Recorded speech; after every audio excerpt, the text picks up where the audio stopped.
तलबा व तालिबात Farooq foundation online school के ज़रिए यकसा नसाब के मुताबिक तालीम हासिल करें। अगर हमारी वीडियोस पसंद आएँ तो चैनल को सब्सक्राइब करें और दोस्तों के साथ शेयर करें और बेल आइकन को लाजमी प्रेस करें ताकि आने वाली नई तालीमी वीडियोस आपको मिल सके। बिस्मिल्लाहिर्रहमानिर्रहीम। अस्सलाम वालेकुम डियर स्टूडेंट्स। रिकॉर्डिंग नंबर 6 के साथ फैसल आपके में हाजिर है। सबसे पहले तो बच्चों आपके लिए एक छोटा सा मैसेज है कि आप ऑनलाइन स्कूल और ऑनलाइन क्लासेस के जरिए तालीम हासिल करके अपने बोर्ड्स के इम्तिहान 9th-10th में नुमाया कामयाबी हासिल कर सकते हैं। आप अपने पेरेंट्स को रिक्वेस्ट करें कि वो फ़ोन पर या कंप्यूटर पर जैसे उनको आसानी हो हमारी तालीमी वीडियोस के जरिए आपको तालीम हासिल करने की का हक दें। आप रोजाना 1 से 2 घंटे तो जरूर तालीम हासिल करें ऑनलाइन क्लासेस के जरिए, ताकि जब आप स्कूल जाएं तो आपको कोई परेशानी ना हो। आप फ्री ऑफ कॉस्ट बगैर किसी चार्जेस से आप ये क्लासेस ले सकते हैं। तमाम क्लासेस के तमाम सब्जेक्ट्स की हमारे पास तालीमी वीडियोस मौजूद है। तो स्टार्ट करते हैं। हमारा चैप्टर नंबर 1 हम प्रीवियस लेक्चर में कंप्लीट कर चुके थे। आज हम स्टार्ट करेंगे चैप्टर नंबर 2 के साथ। चैप्टर नंबर 2 के साथ जिसका नाम है structure of atoms. Structure of atoms. Introduction. सबसे पहले इंट्रोडक्शन देखते हैं कि है क्या स्ट्रक्चर ऑफ एटम्स में। हम बेसिकली हम पिछले जो चैप्टर था उसमें ये पढ़ा कि एटम्स क्या होते हैं, एलिमेंट्स है क्या है, ये कैसे एलिमेंट्स बनते हैं, फिर एलिमेंट्स से कंपाउंड। आज हम बताते हैं कि एटम कैसे डिस्कवर हुआ है क्या। तो इस चैप्टर में हम टोटल एटम्स के बारे में पढ़ेंगे। इंट्रोडक्शन देखते हैं। एंशिएंट ग्रीक फिलोसोफर था डेमोक्रिटस, जिसने सजेस्ट किया था कि matter is compose of टिनी indivisible particle, यानी टाइनी इंडिविजुअल पार्टिकल से मैटर मिलकर बना है, जिसे उसने नाम दिया था एटम्स का। यहाँ पे उसने यहाँ पहली बार एटम्स का वर्ड यूज हुआ। The name atom was derived from the Latin word से ये निकला है ये लफ्ज एटमोस, जिसका मतलब है इनडिवाइजिबल, यानी जिसको हम मजीद तकसीम ना कर सकें, यानी इतना छोटा एटम कि उसको हम मजीद तकसीम ना कर सकें। In the beginning of 19th century, 19वीं सदी में जॉन डाल्टन, यहाँ पर नाम है सबसे पहले जॉन डाल्टन, जिसने एक एटॉमिक थ्योरी क्या की थी, पेश की थी। अच्छा वो देखते हैं सर थ्योरी का क्या था। According to it all matter is made up of very small indivisible particles called atom. John Dalton ने एक एटॉमिक थ्योरी पेश की थी जिसके मुताबिक ये था कि matter is made up of, matter जिससे मिलकर बना है, स्मॉल इंडिविजिबल पार्टिकल, जिसको उसने नाम दिया था एटम्स का। अब 19th सेंचुरी के एंड तक यही कहा गया कि एटम्स को हम डिवाइड नहीं कर सकते, ये सिर्फ एटम है, ना हमें इसके अंदर सब पार्टिकल्स का पता था। However, in the beginning of 20वीं सदी के स्टार्ट में एक्सपेरिमेंट किया गया था, perform by Goldstein, J Thomson और Rutherford, Bohr and other scientist, यानी ये सारे साइंटिस्ट के नाम हैं। इन्होंने एक्सपेरिमेंट परफॉर्म किए जिसने ये बताया कि एटम इज मेड ऑफ सब एटॉमिक पार्टिकल, कि एटम्स के अंदर भी पार्टिकल्स है, एटम्स के अंदर भी पार्टिकल्स मौजूद है, जिसे हमने पीछे भी पढ़ के आए। इलेक्ट्रॉन जिसे कहते हैं, प्रोटॉन कहते हैं और न्यूट्रॉन, ये 3 बेसिक पार्टिकल हैं। हमें पता है प्रोटॉन और न्यूट्रॉन न्यूक्लियस के अंदर होते हैं, इलेक्ट्रॉन न्यूक्लियस के बाहर रिवॉल्व होते हैं। नेक्स्ट हम मूव करते हैं।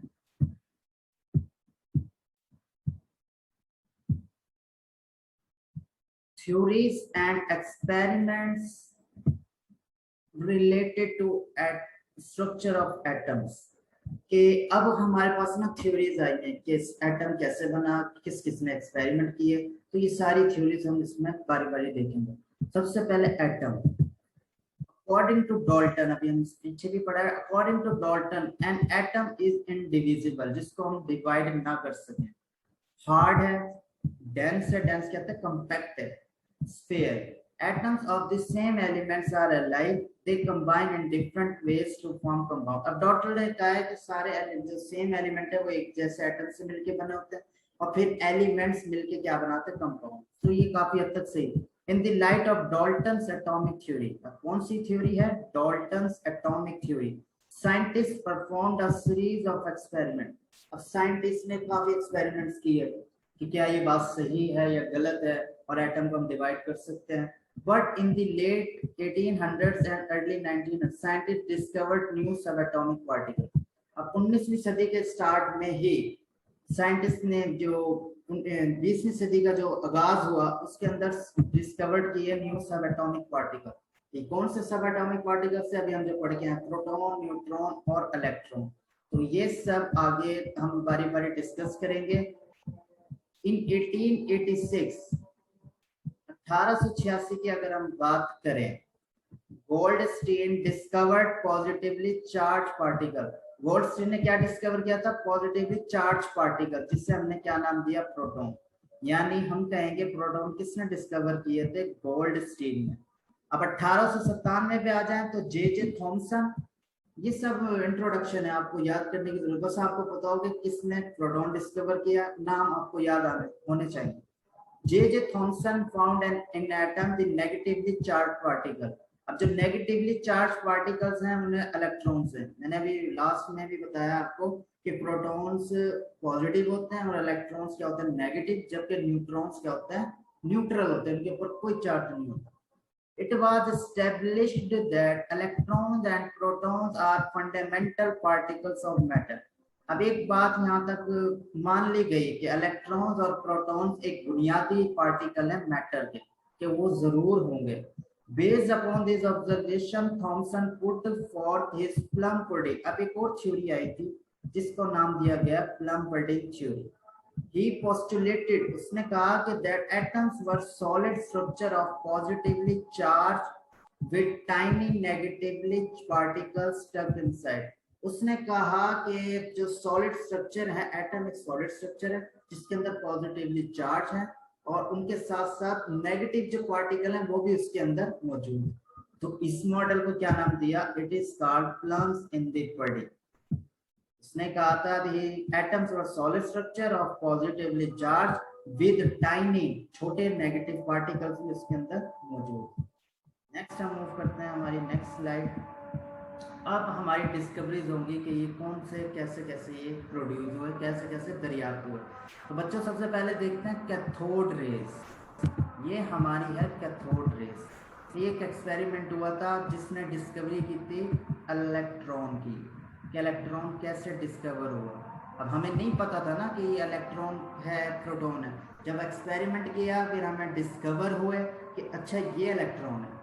1895 की अगर हम बात करें, 1895 में सर विलियम क्रोक्स एक साइंटिस्ट का नाम है, परफॉर्म उसने एक्सपेरिमेंट किया by passing electric current through gases in discharge. उसने डिस्चार्ज ट्यूब ली, ठीक है, उसके अंदर फिर उसने करंट पास करवाया गैसेस के अंदर से, यानी एक डिस्चार्ज ट्यूब उसमें कोई भी गैस भरी और फिर उसने उसके अंदर से करंट पास करवाया एट वेरी लो प्रेशर, जिसका प्रेशर क्या था? बहुत ही कम था। यानी ये डिस्चार्ज ट्यूब है, उसमें उसने गैसेस ली इसके अंदर और फिर इलेक्ट्रिक करंट पास करवाया।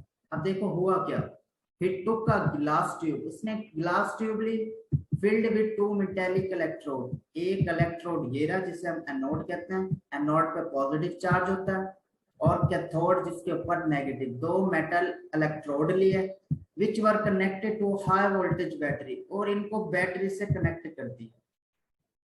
दो इलेक्ट्रोड लिए, एक दो, इनको बैटरी से कनेक्ट कर दिया। अब इसी इलेक्ट्रोड बेसिकली क्या करते हैं? करंट पास करने में मदद करेंगे। The pressure inside the tube was क्या? अब क्या प्रेशर हमें पहले बता दिया कि लो रखा है 10-4 एटमॉस्फेयर, ये प्रेशर का यूनिट है।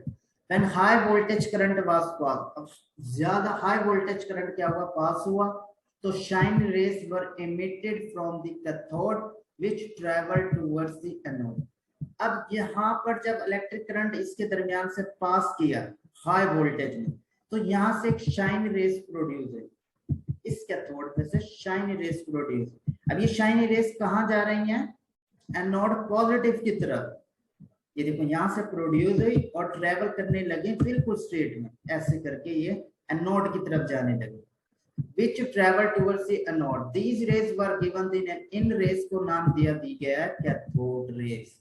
ये हमें कौन सी रेस बताई गई कि ये है cathode rays, as these were originated from cathode, cathode से निकली इसलिए हम इसको हम क्या कहते हैं? Cathode rays.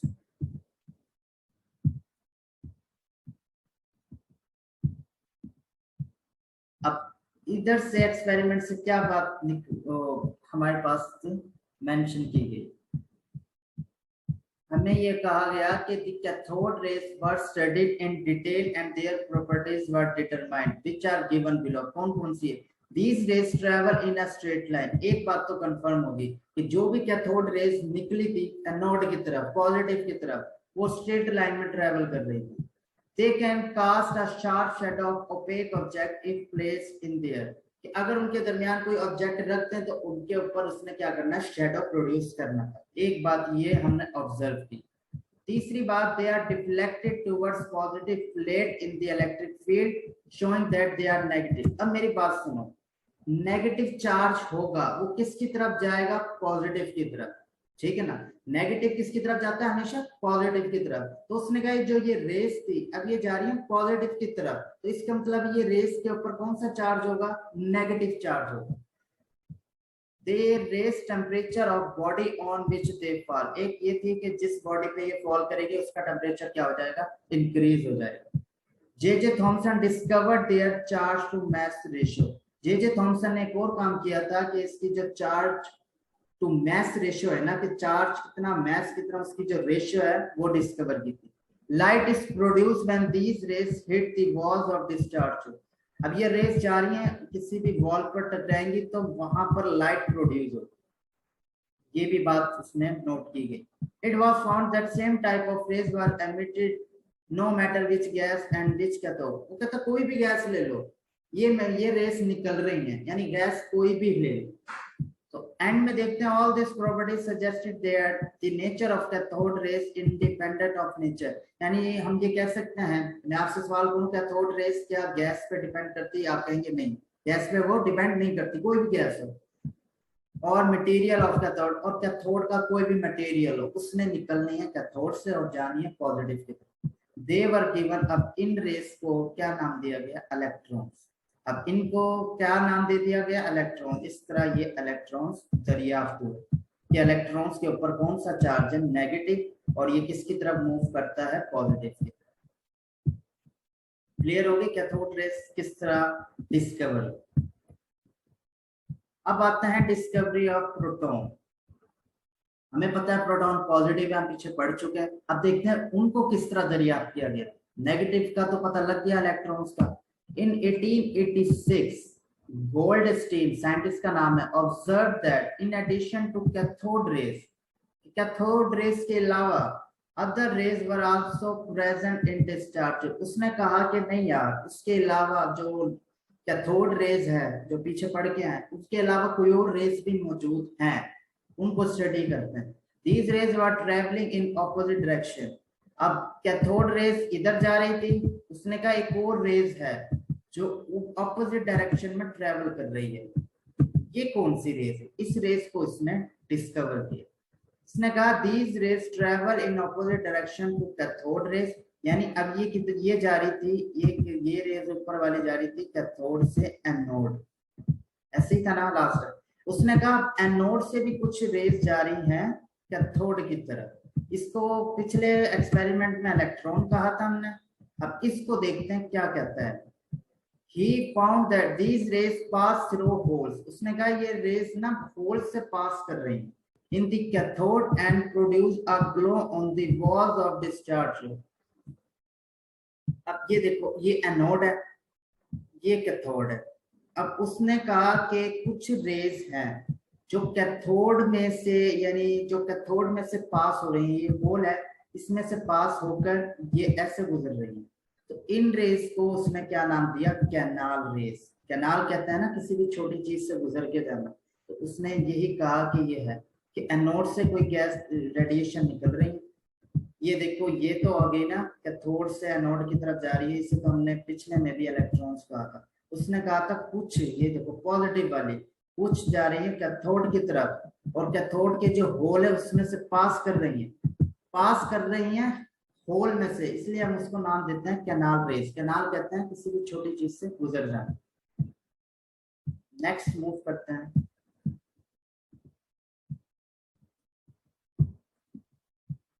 अब उसने क्या क्या कहा? The properties of this rays were as following. These rays travel in straight line in direction opposite to cathode ray.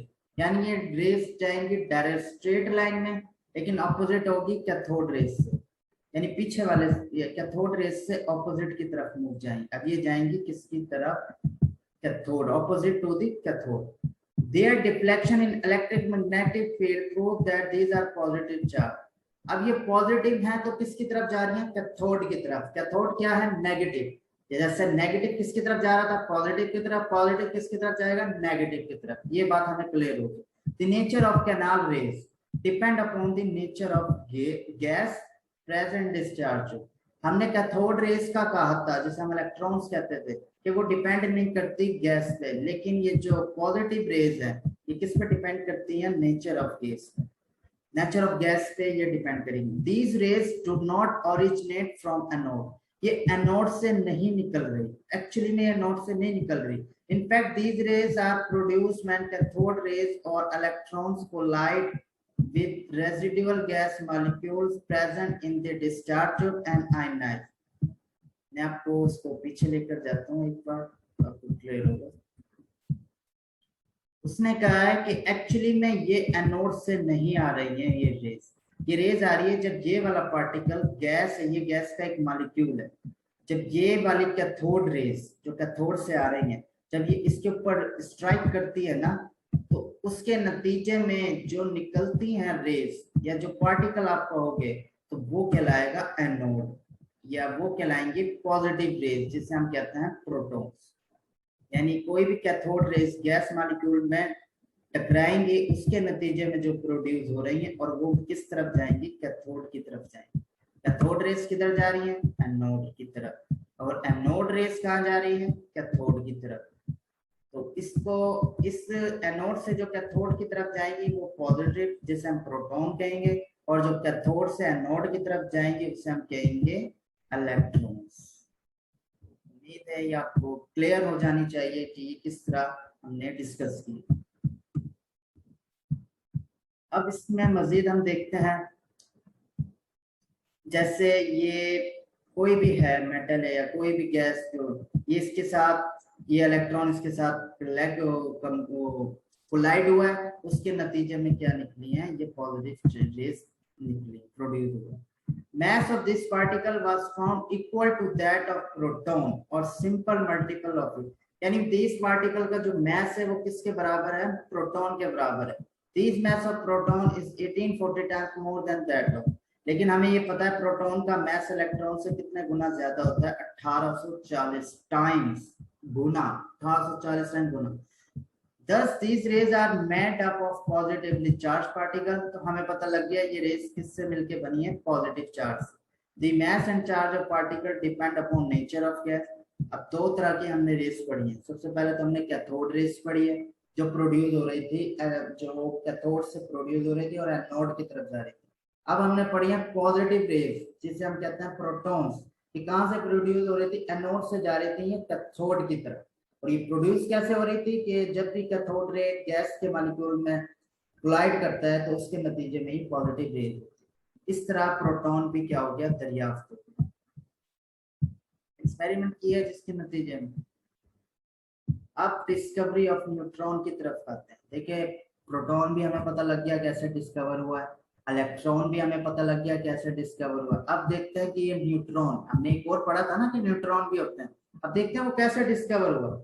Rutherford observed that atomic mass of the element could not be explained on basis of। उसने कहा यार electron और proton के अलावा भी कोई ऐसा particle और होगा जिसकी वजह से हम एटॉमिक मैस है ना वो सेटिस्फाई हो। हमने अभी पीछे मैस नंबर पढ़ा था ना, जिसमें प्रोटॉन्स जमा न्यूट्रॉन्स को कहते हैं, तो इसका मतलब है न्यूट्रॉन जरूरी है। He predicted in 1920 में उसने प्रेडिक्ट किया that some neutral particles having mass equal to proton, कि कुछ पार्टिकल हैं जिनका मास किसके बराबर है? प्रोटॉन को, लेकिन वो कौन सा है? न्यूट्रल है। इवेंचुअली इन 1932 शेडविक ने डिस्कवर्ड किया था न्यूट्रॉन, इसको कैडविक भी कह सकते हैं, शेडविक भी। When he bombarded alpha particles, अब उसने क्या किया?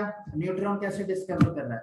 उसने अल्फा पार्टिकल्स लिए और उसको एक बेरिलियम का जो एटम है उसके ऊपर उसने बम्बार्ड किया, ऐसे फेंक के, बम्बार्ड किए।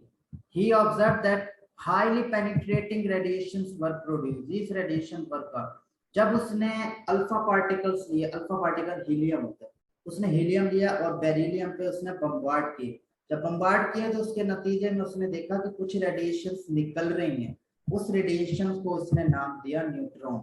उन रेडिएशन का जाहिर सी बात है ना उसके ऊपर पॉजिटिव चार्ज था ना नेगेटिव चार्ज था, तो उसने कहा ना ये इलेक्ट्रॉन है ना ये प्रोटॉन्स है, तो उसने इसलिए इसका नाम दिया न्यूट्रॉन। देखते हैं प्रॉपर्टीज क्या थी। प्रॉपर्टीज की अगर बात करें तो properties of neutrons are as following. Neutrons carry no charge.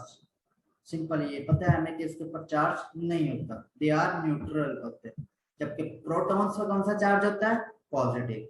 Electrons पर कौन सा चार्ज होता है? नेगेटिव। जबकि न्यूट्रॉन्स पे कौन सा चार्ज होता है? कोई चार्ज नहीं।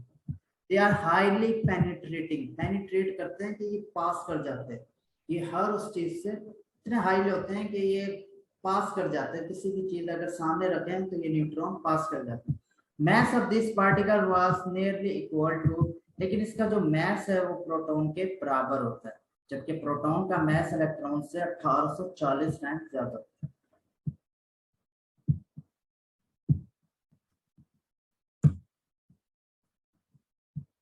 तो आज के लेक्चर में हमने कहा कि एटम कैसे क्या होता है।